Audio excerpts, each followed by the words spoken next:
welcome to episode 5 of this series of 24, Ask, the Key to a Better Life. So now we know what that key is. It's all about the questions, right? There's one more thing that we got to overcome. Fear, right? We're all afraid. It's been said that fear has killed more dreams than failure ever has. I know what you're thinking. You're thinking that fear isn't logical, right? It's not a process thing. Fear is an emotion. It's a feeling. You get that tightness in your chest and your throat dries up and your breathing starts to get faster. And how do you overcome that with questions?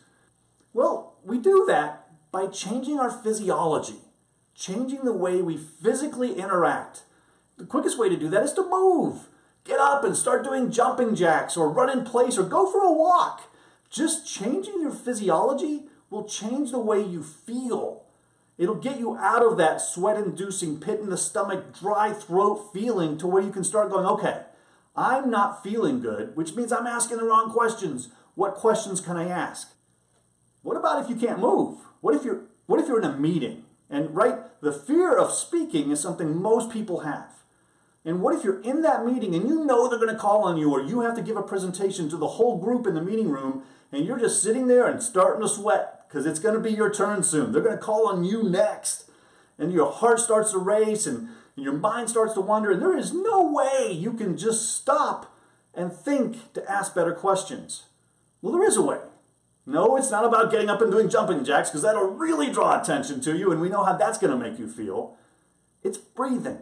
The quickest way to change your physiology with breathing is what I call the 1-3-2 method. Here's how it works. You start out by taking a deep breath and letting it go, and once all that breath is out, you take a slow deep breath in, filling up your lungs all the way through your diaphragm until you've got a full deep breath, and then hold it. So you breathe deeply and you count while you're doing it. That's step 1. So you take a deep breath all the way in until you're full, and you count the number of seconds it takes you. Maybe it takes you 5 seconds. The second step is to hold that breath for 3 times that number. And the last step is to let it out 2 times that number. 1, 3, 2. It's all about perspective. I'm going to leave you with one quick story. My wife actually saw this, and I thought it was a perfect example of perspective. She was in a coffee shop, and a new employee was coming onto their shift. And one of the other employees asked them, "Are you ready for the day? Are you ready for the day?" We all, you're ready to get started. You're ready to have a good day today, whatever it is where you work, right? This employee was asked that question. And for most of us, by the time we get to work, we've gone through a lot, right? Maybe we woke up late, no hot water in the shower, the kids, the traffic, whatever it was, we got to our day, we barely made it to work. Are you ready for that? Are you kidding me? I just got here. I'm lucky to be here. Most people are like, yeah, I guess. Or, look, I'm just glad I made it here on time. And if we're lucky, we'll get a sure out of most people. But not this guy. This guy had a completely different perspective on his day. And so when they asked him, "Are you ready for the day?" he said, the question isn't if I'm ready for the day. The question is the day ready for me? Bam! Talk about perspective. He was asking completely different questions. That's what we need to do. That's how we overcome our fear. That's how we start on the road to living a better life.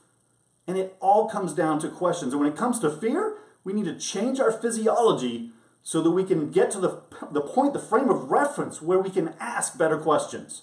There's one part of this whole equation to a better life where honestly, we can't just change the questions that we ask to get past it. And we're going to cover that next on 24.